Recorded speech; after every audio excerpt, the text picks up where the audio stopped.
Welcome on in, golf fans. It's your boy Gsluke here with our prop preview for round one of the RBC Canadian Open. Gonna break down what to expect from the golf course this week, Hamilton Golf and Country Club, a look at the weather, and of course some props and slips that I like over there on Underdog and Prize Picks that you guys can go out there and target for round one. So by the end, you'll have an idea of how to approach each board and go out there and hopefully make round one a profitable one for everyone out there. So let's start off with the golf course, which we haven't seen since 2019. So the RBC Canadian Open goes on a rotation from year to year, and the last time we played this specific golf course was an entire 5 years ago, and since then the golf course has undergone a renovation, so a few things that are going to be different this time around, but not that much has changed. If you want my full course breakdown, I have a whole video posted on my channel breaking down all of those changes, but in general, I don't think the scoring average is going to change all that much, and from the weather perspective, these players are going to have a very favorable setup.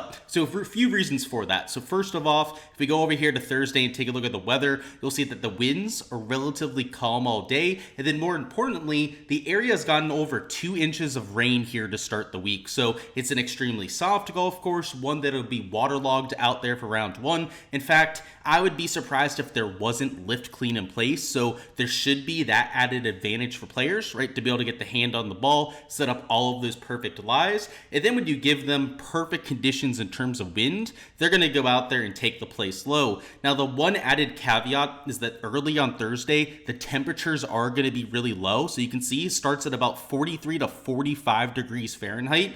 It does heat up to the mid 60s by the afternoon. So I think if anything, maybe the earliest of starters start off a little bit hairy, right, with those 40-degree temperatures. But by the time it's 9:30 local time, and it's getting closer to 50, 55 degrees, you're going to see the scoring get really good, right? You're going to see a lot of low numbers out there. And I think that unlike a lot of slates where you're looking for the early guys to be first round leaders, you might see it from the PM wave because they're going to have the higher temperatures. The winds don't get out of hand. You can see that the wind gusts right are 15 miles an hour or lower for a majority of the day, and your sustained winds cap off at like 9-10 miles an hour. So nothing to worry about there. I would say that with the soft golf course, the soft greens, soft fairways that these players are going to be playing on, you might even see a half a stroke under par, even an entire stroke under par average. Now, bet the number over here was extremely helpful for compiling some of the data, but to give you guys some exact numbers when it comes to what we saw,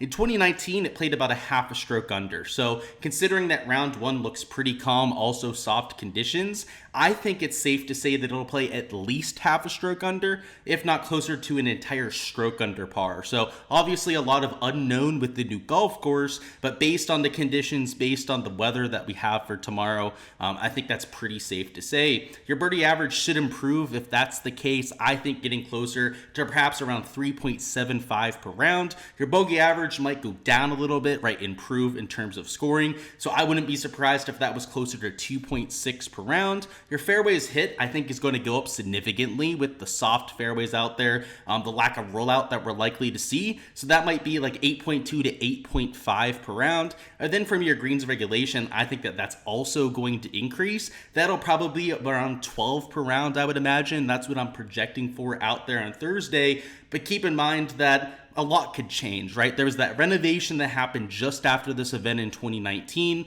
It's been long enough since the renovation that the greens won't be very firm, right? It's worth noting, right, that it's been an entire 4.5 years, right, since they finished that renovation. So unlike what we saw at Quail Hollow, unlike what we saw at the Charles Schwab Challenge, these greens are a lot more broken in, right? They're a lot more natural at this stage, a whole 4 years later.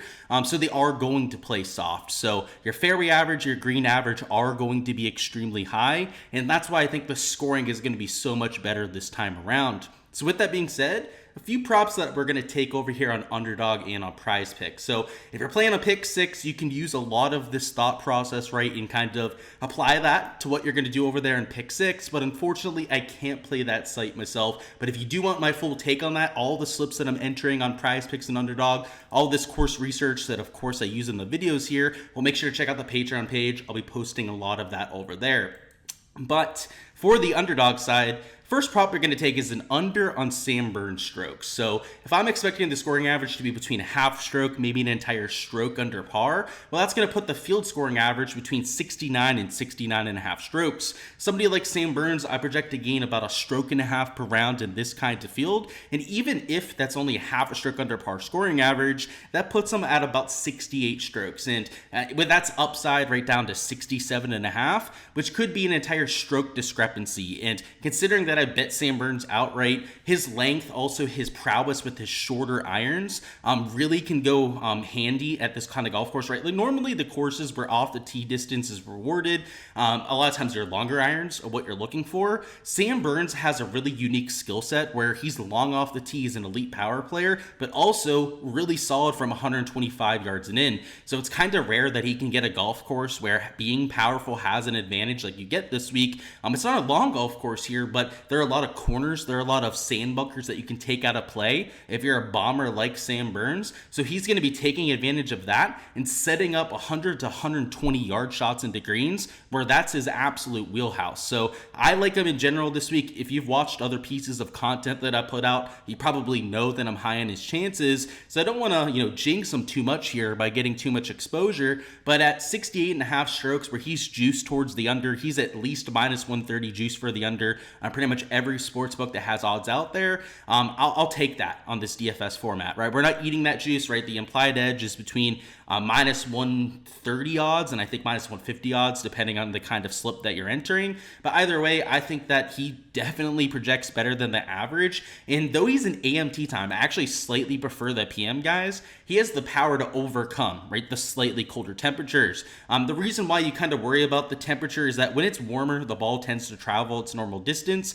But if it's cooler, right, like 40, maybe 50 degrees, the ball is not going to go as far. So these early starters that are starting at like 7:20 local time, like you have here with Burns, might have some trouble, right, for their first hour, maybe hour and a half of play. The good thing for Burns is that he's already a long player to begin with, so he's not going to be nearly as affected as some of your shorter players that might be having like 180 yard shots into greens. So that's worth noting that I'm not as worried about Sam Burns because of that power off the tee. But some of your shorter guys that are going off early, I could see an argument for a little bit of a fade there. Over there for the PM side, I've got an Adam Hadwin over on birdies, which I haven't been able to mix in myself. I'm waiting for a better pairing out there for a second option. A lot of bumps that have already happened are also what I've given you, one of the other props that I've taken. In fact, of the 8 props that we've taken on the Patreon, I believe only one hasn't bumped, and that's the Sam Burns prop that we just talked about. So that'll probably bump here soon after this video goes live. In fact, it might even bump before it goes live. It would not surprise me. But Adam Hadwin here, I feel a little bit more confident. This one will be hanging around a little bit, but I still like him for the over. The birdie average back there in 2019, I'll remind you, was 3.44 per round, which pretty, low, right?